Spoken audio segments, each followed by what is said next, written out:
Okay, some great questions here. Is Mary's role in salvation history shown in any way through the concept of the marital covenant? Since covenant is a major aspect of God's relation to us. That's a great question. So obviously the answer is yes. And we see that in the fact that Mary is the new Eve. Right? Her role is obviously intimately connected with the marital covenant and how that reveals God's relationship to mankind. And the fact that the marital covenant reveals God's relationship to us, it's shown in many places in the Bible. A beautiful place is Ephesians chapter 5. One second. Ephesians chapter 5 speaks of marriage as a sacrament, that is, as the great sacrament. Just one second.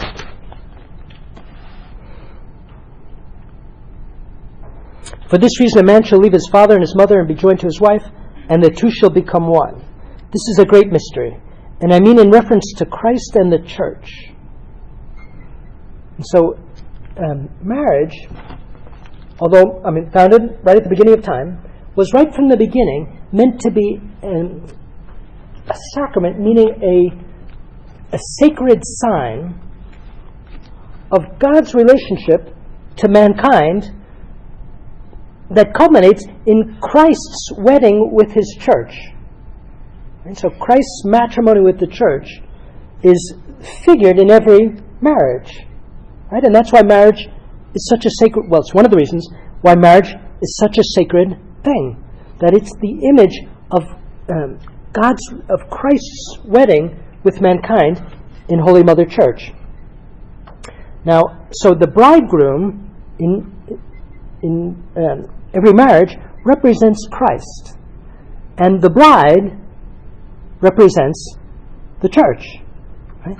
Now, Mary and the church go together because she's the icon of the church. She's the great image of everything that the church should be: virgin and mother, completely faithful, immaculate. And so Mary is, she's the mother of the church, she's the icon of the church, she's the exemplar of the church, and therefore the bride represents Our Lady in marriage, and the bridegroom, Christ.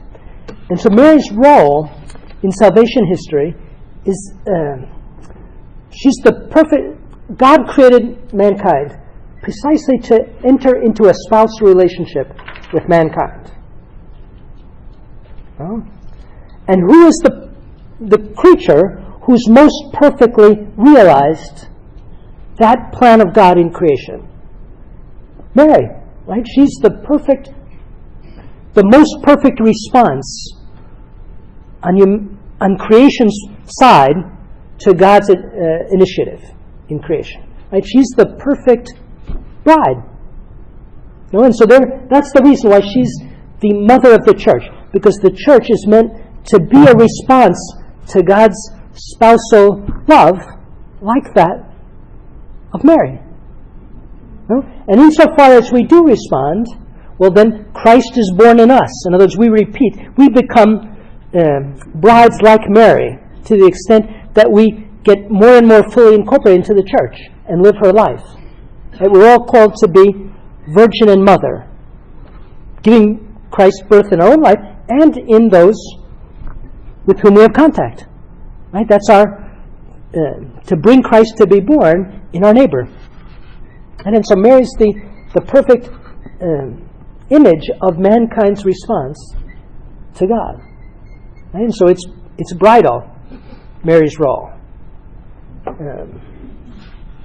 Right? The church is Petrine. The church is based on Peter. But the church is Marian even more so, right? Because she's the model and the mother. Right? It's a great. I'm sure there's much more to say.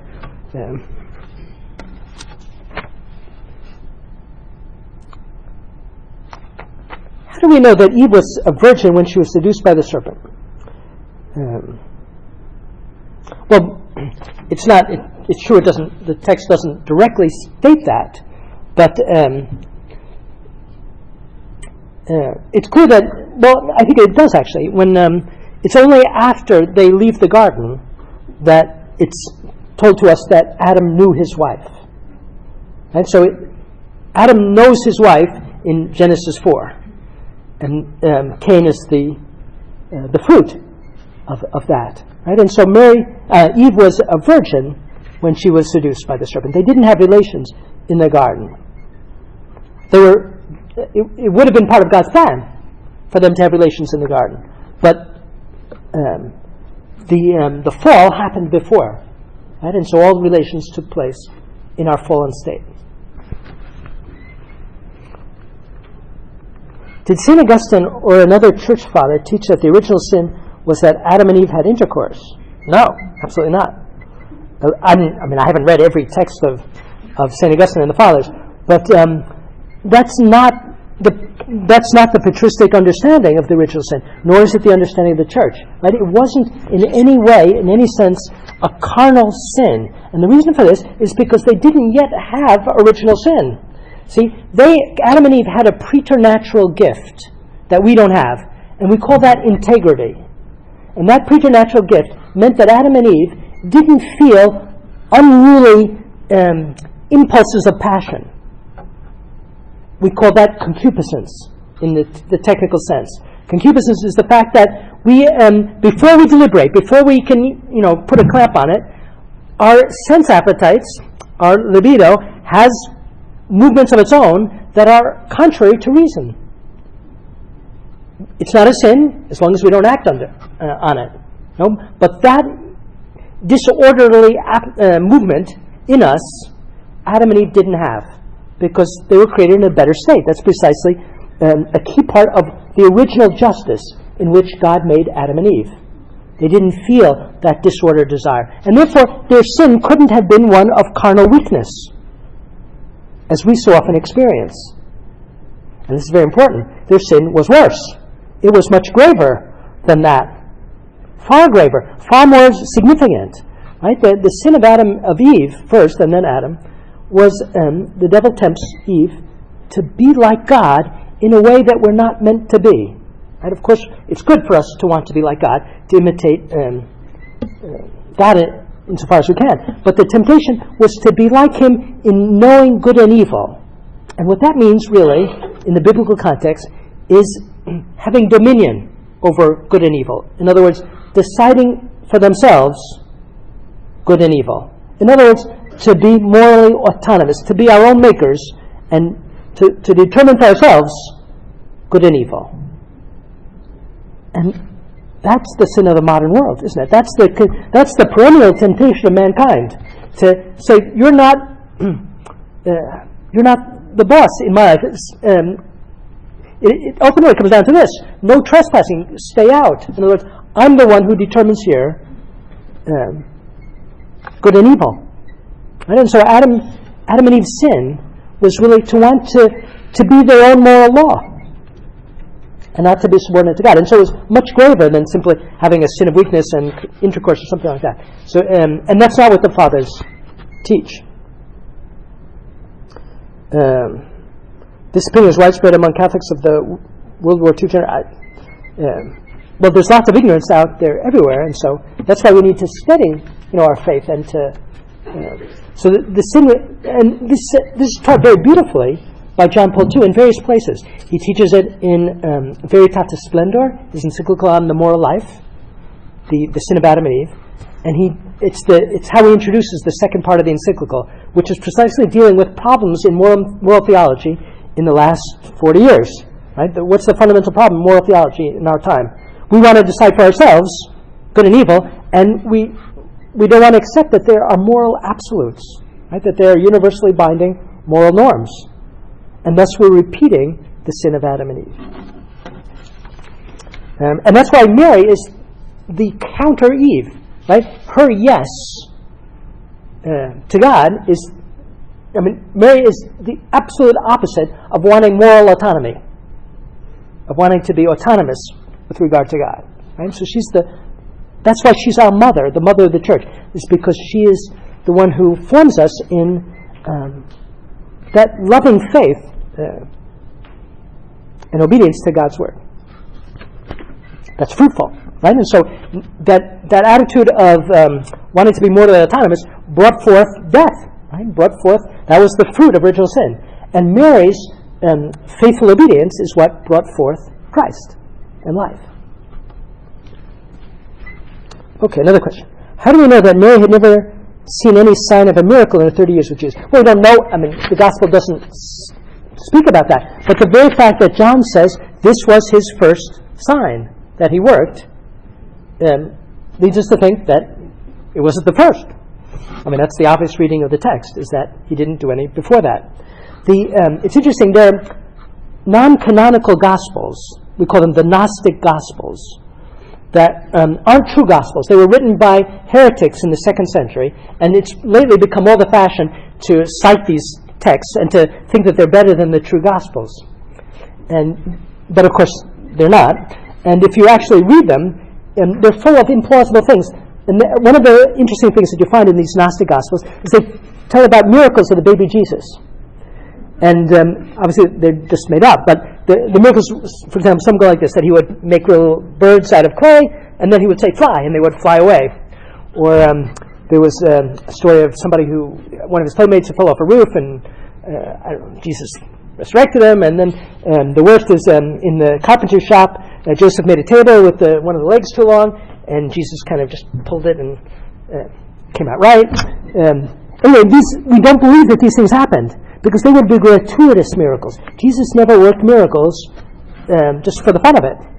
Right? In other words, he never made use of his omnipotence for any personal motive.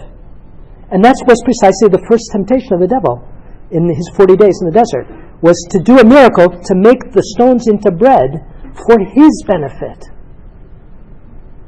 No? And he says no. And also that phrase where it says, is this not the son of Joseph? I mean, he's a pretty ordinary, common kid. Right. You know? Right. He'd never done... Right. Right. That was part of his self-emptying, is that he led such a normal life that the people were astounded when he first began to teach in the synagogue in Nazareth. And so astounded that they tried to kill him. Are you aware of any concerns the Eastern Orthodox might have to new Marian dogmas? I'm afraid I'm totally ignorant about this. I wish I weren't, but some of their titles for Mary are very extravagant. Our Lady more spacious than the heavens. That's a beautiful title, by the way, because her womb contained the Creator of heaven and earth. And so for her womb to be, she is more spacious than the heavens. Right? Her womb contained the Creator of the heavens, even when he was just an embryo. The Eastern Church has a stupendous love for Our Lady, right? And is very Marian devotion is deeply present because it was the common patrimony of both East and West in the Church. Right?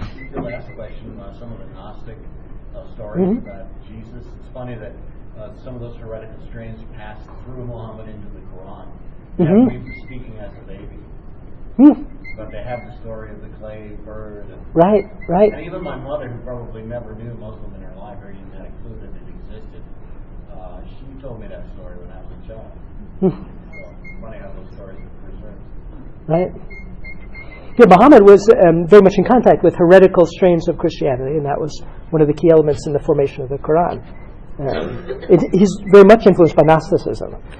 He has the idea that Jesus didn't really die on the cross, that it was just an appearance. Okay.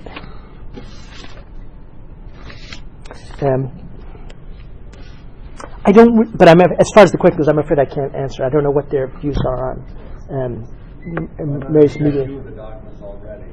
They say one is the fatal luminon, but it's hilarious that while they claim to reject the Assumption and call it the Dormition, here we have Assumption Greek Orthodox Church right here in West County. So that's one they may have less trouble with, but the Immaculate Conception they absolutely reject. No, but see, the Immaculate Conception goes way back to the earliest centuries. So even though the doctrine was just defined in the 19th century, the idea of an immaculate conception we find in the idea that she's the new Eve. Right? Mary as the new Eve implies the immaculate conception, because to really be a counter Eve, a new start, Mary would have to start in the same way that Eve started, immaculate. The rejection couldn't have been that rigid, or else how could the Eastern Orthodox Cambridge continue with us at Florence for our Right. account? How could they possibly have overcome those rejections that Right. were very strong back then? Right. The church has a life, it has a development, but the seeds are all present at the beginning. Right? And it's just a matter of slowly over the centuries drawing out more and more implications of what we've believed from the beginning. Right? And it's such a beautiful thing. In a way of, from what I have learned in worshiping with, well, these are, they're not Eastern Orthodox, though they're Russian and Ukrainian, right, uniate with Rome. And they have a great honoring of the Dormition. They don't call it the Assumption, they call it the Dormition. There's a tremendous devotion for Mary's. Right, tremendous. Right, and Dormition would be her, in other words, her falling asleep. So Mary, I mean, it's not a dogma of faith, but the tradition of the church is that Mary died. In other words, she chose to share in her son's fate, and since his soul was separated from his body for a time, 3 days in the tomb, Mary, likewise, had her soul separated from her body first before she was assumed into heaven. Right? And so the fact that they celebrate the Dormition, the falling asleep of Mary, isn't in any way incompatible with her then being assumed into heaven. And in Jerusalem, there's an Orthodox church, which is precisely the place where they believe she was assumed into heaven. And they actually found there was a mudslide there, and they did an excavation, and they found a tomb would seem of Our Lady, where she is assumed into heaven. And it's right next to Gethsemane in the Holy Land. There are different traditions, but okay.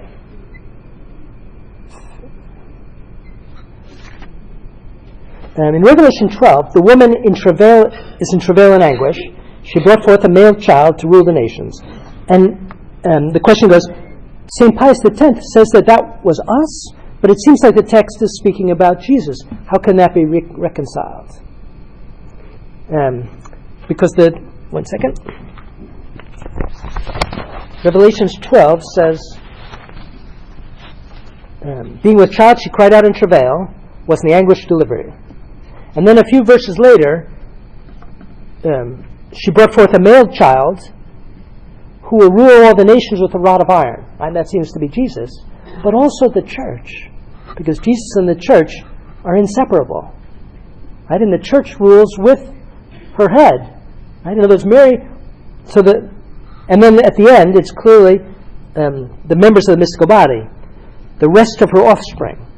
Right? Those who keep the commandments of God. The dragon was out to get them. So I want to say that the woman who gives birth to this child in travail is Mary and the church, and the child is Jesus and the church. In other words, Jesus and us.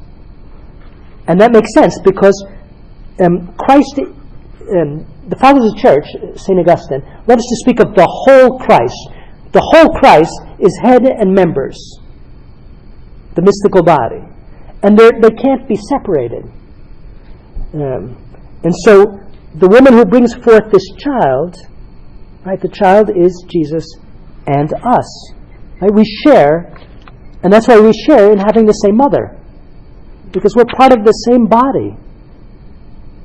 Right? And that's why spiritually, Mary is our mother, because we're members of Christ's body.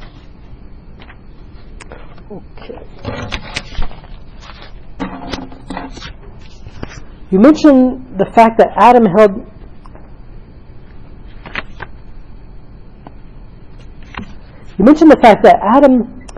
held the grace given to man, and that Eve's sin alone could not have ruptured man's state of grace.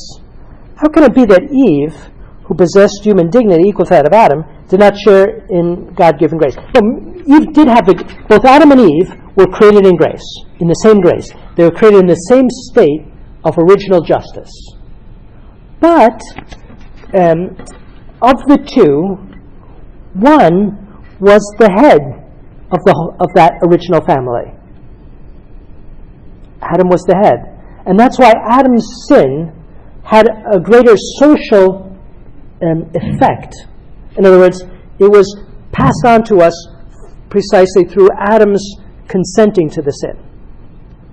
But Eve had an equal dignity, obviously, with Adam.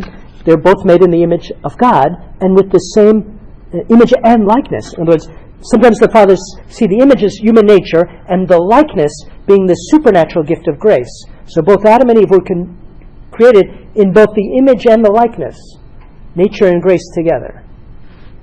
David? In a homily, I heard a pastor argue that, in fact, Adam's sin was the greater of the two.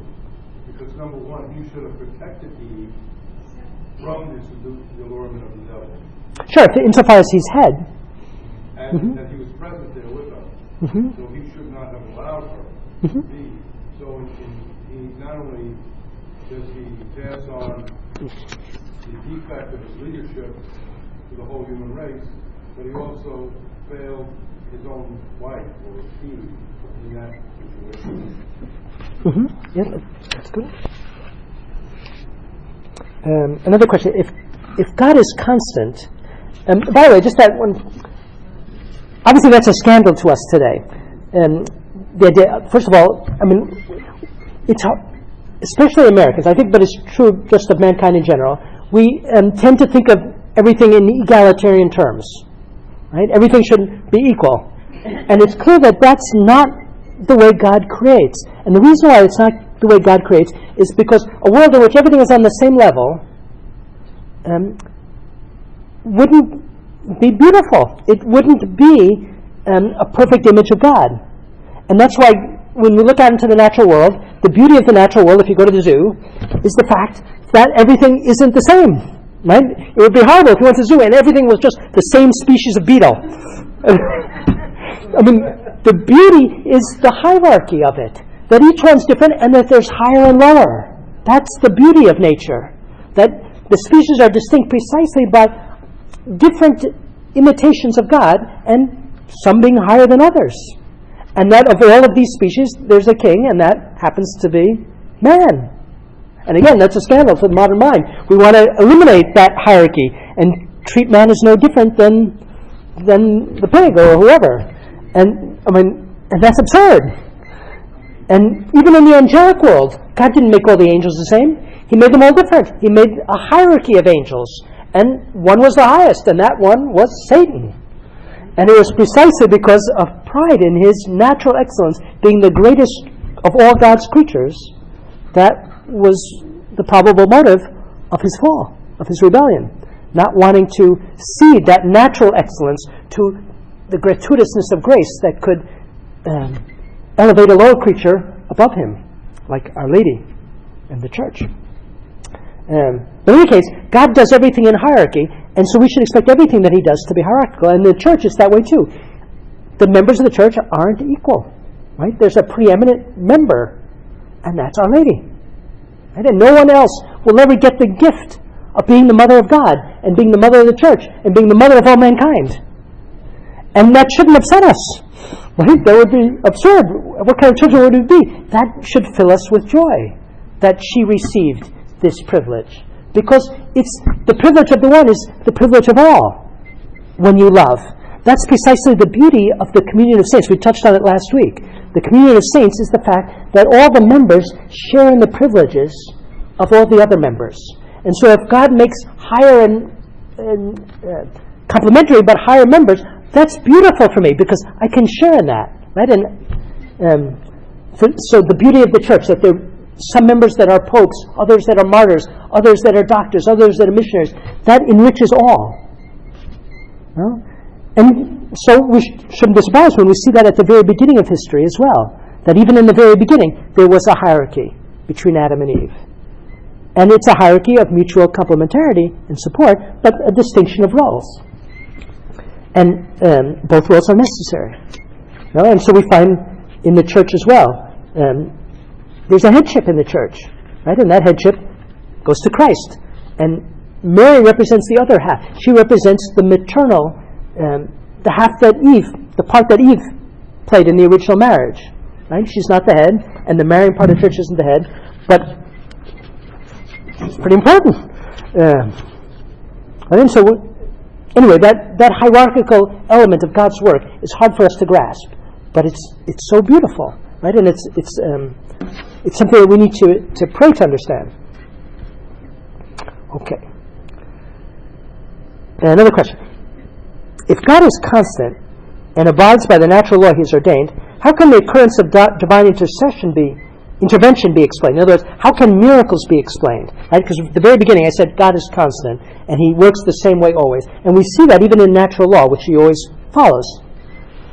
Well, the fact is that, there's the saying, the exception proves the rule, that the legislator isn't bound by the laws that he makes, but he's bound by the purpose for which he makes them. Right? So God isn't bound by the natural law that He established in the world, but He's bound by the purpose for which He made those natural laws, which is to make a perfectly ordered universe. Now, in the perfect order of God, the natural law that He's created so that we have an ordered universe, it's fitting that that natural order be very rarely and occasionally suspended. Why? To show a still higher order that is spiritual. Right? And that's what He does. In other words, the very fact that nature is regular allows certain events to be grasped as miraculous. And thus, it allows us to grasp that there's a breakthrough, that God is speaking to mankind. In other words, if God wants to speak to man, He has to get our attention. He has to give us reasons of credibility why we should believe what He tells us and not think that He's a charlatan talking. There was a couple of days ago, there was a story in the news that President-elect Obama had called somebody up on the phone, and the person thought it was a prank and hung up. And it happened twice, and he kept on hanging up. And that's reasonable for mankind to do that. If somebody calls, as it were, and says, "This is God speaking," we should think it's a prank, probably. Usually it is. But if it's really Him speaking, we should expect to see some sign that only He can do. And that's precisely the purpose of miracle. It's to say, this is His voice. Why? Because it's authenticated by something only God can do. Right? And so miracles are very well ordered. If we look at the Gospels, and that's precisely, for example, why we don't believe those child miracles about Jesus. That would have been to no purpose. Totally gratuitous. Just a mere intervention in God's order for no reason. Whereas all the miracles that we see in the Gospel are tremendously ordered. Take this first one that we read about today, the changing of the water into wine. That was so perfectly ordered in every respect. The way it came about through Mary's intercession, what it symbolized, right? The transition from the old covenant to the new wine. The new wine that's better, that's usually given at first, and here it was reserved for the last. Just as the new covenant is better than the old, right? Not through any fault of the old, but because the whole purpose of the old was to culminate in the new. And so we see, and we can go through them all, the miracle of the loaves and fish that Jesus does. Why did He do that? Well, because the next day He was going to teach on the bread of life and teach about the Eucharist. And so the day before, He prepared for His sermon on the bread of life by multiplying the loaves to feed the 5,000. Right? And we see it over and over again, that Jesus' miracles are perfectly ordered and thus perfectly fitting for a God of order.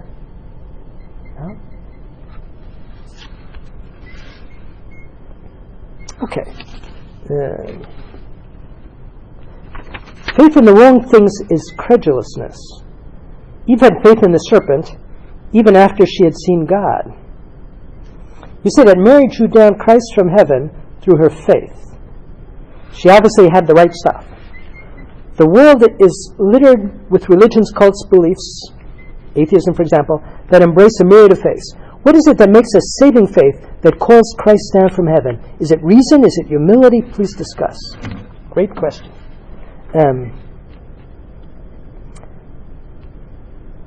It has to include reason and humility, absolutely. And obviously it has to be motivated by charity. It has to include reason because, just for the same reason that we said just a minute ago, that if God speaks to mankind, we should expect him to identify himself correctly. Why? Because he doesn't want us to...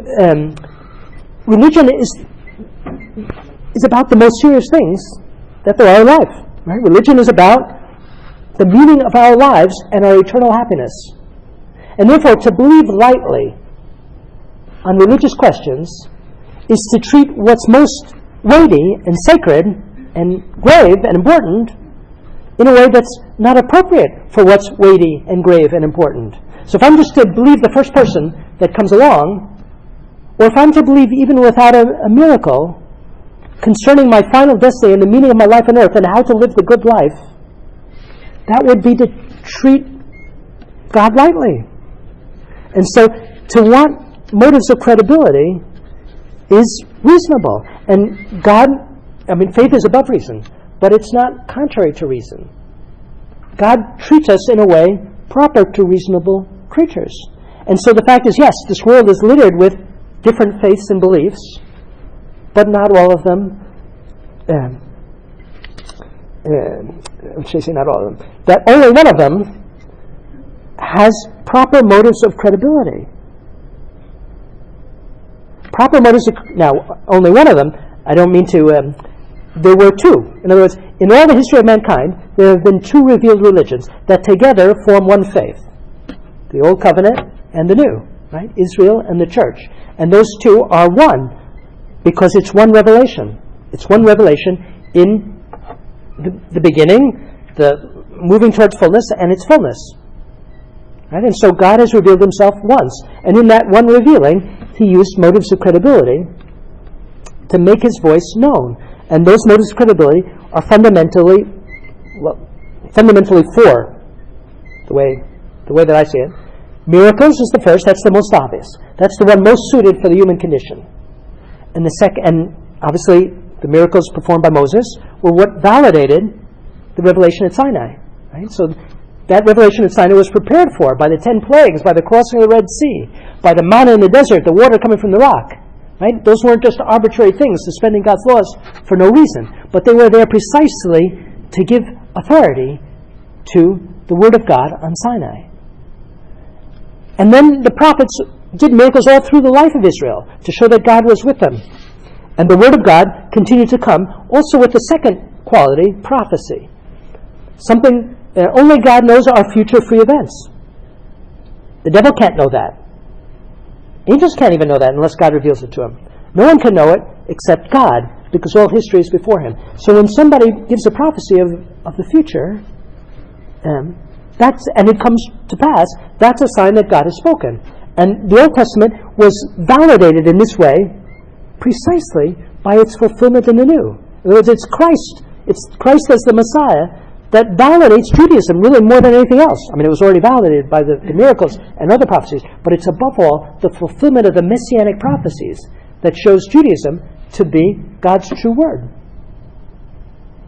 And then, so the third motive of credibility is the social body formed by that religion. That would be Israel and above all the church.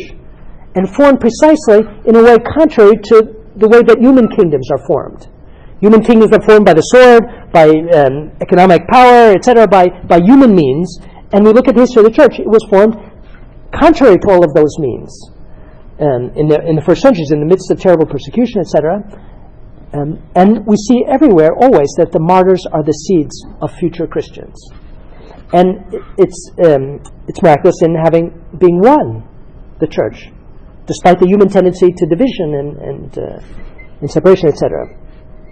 And then the fourth sign is harder to use, but it would be the sanctity and the sanctity of the doctrine revealed, the sanctity of what God reveals.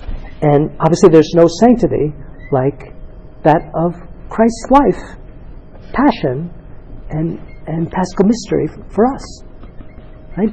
That manifests at one and the same time the gravity of sin and the love of God for every man. So faith is reasonable. And faith is humility, right? And so it was Mary's humility that called God down, because her faith was the thing that stops us from having faith when God speaks to us is pride. We want to be our own lawgiver, and especially because Revelation all centers on God's plan for mankind. In other words, what's Revelation all about? God's plan for mankind, not my plan. And God's plan means it means the moral law, it means the spiritual life, it means the cross, it means that you get to glory through Calvary. And this is contrary to what we want. This is contrary to pride. And so humility is essential to faith, right? And it was Mary's humility that, we could say, brought Christ down, right? And that's what she says in her Magnificat, that God looked upon the lowliness of his handmaid. Okay. Any other questions? Yeah, but I'd like to make a comment very briefly. I was thinking about all the Christian churches, notwithstanding all the other religions that might exist in the world. But when you talk about the humility and the pride business, if you go back to the founding of all the Protestant faiths, there was a subtraction somewhere that someone could not accept all of God's. Right. And generally what that subtraction has to do with is the church. Because it's precisely in the church where we, the church is the mystery. It's Mary. That's why Mary and the church go together. That humility of Mary be it done to me according to thy word. That's what the church is all about. It's a submission to God that is not always easy. And that's what heresy, that's what the Protestant Reformation was really most centrally about. The whole idea of private judgment, right? That we should be the arbiters of revelation. And that would be in other words, faith, the Second Vatican Council speaks of faith as a gift of self. It's a gift of self by which we give our minds and hearts to God in obedience to his word, like Mary did. And as in Mary it brought down the incarnation, in us it brings Christ to birth in our hearts. But that requires, that gift of self requires that I submit to a word that's above me. And it's in the church that we have that possibility to submit to a word that comes down to us through the magisterium of the church, which is... anyway, I think on that note we should close. It's getting late.